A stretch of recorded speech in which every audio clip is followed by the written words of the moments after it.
uNkulunkulu akakulonde uphile uphumelele upastor nikilo ubike awachaza amaphupho kodwa ke qikelela ukuthi ke namba uyisenza ngoba uyimember noma ke uyakuthokozela ukunikela uyakuthokozela ukuphonsa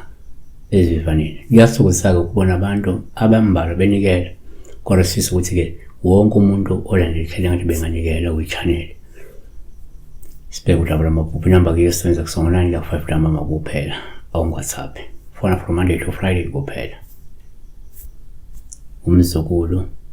wagogo uphupha uphuziswa amanzi athandazelwe akabingeleli kakacele angazi umuntu ulahlekelwa yini uma ezobingelela abiyacele ukusizakala ubephupha ke ephuza amanzi athandazelwe yini leso iswasho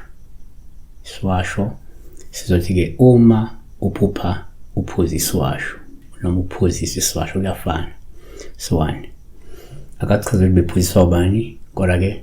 asiyomuthi bephuziswa umuntu obemlekelela uphuza iswasho 1 ngokujwayelekile uma ngeze uphuphe iswasho kuwuphawu ngaba oluhle uma usiphuziswa ngoba lokusho kungenzeka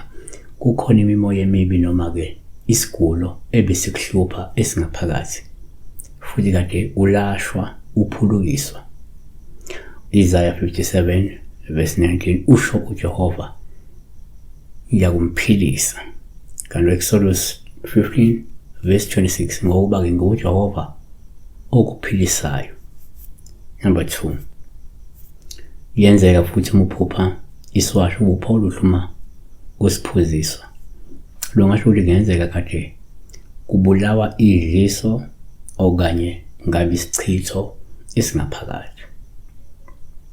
uJeremiah 3 verse 17 ngokuba ke ngiyakubuyisela ukuphila kuwe ngelapha izilonda zakho usho uJehova number 3 kwesikhathi umuphupha iswasho uphawu oluhluma usiphuziswa ngasho ukuthi kungenzeka uyakhonjiswa ukuthi kumele usithole iswasho samanzi akhulekelwe usiphuze sizokusiza ulapheke ekuguleni nasekungcoleni okungaphakathi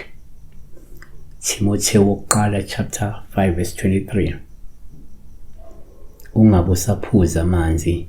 odwa kepha uphuza iwayini elingcosana ngenxa yesiso sakho nobuthakathaka bakho obuvamile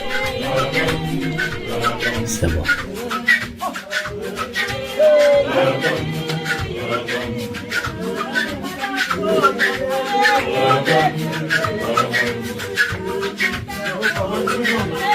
Welcome.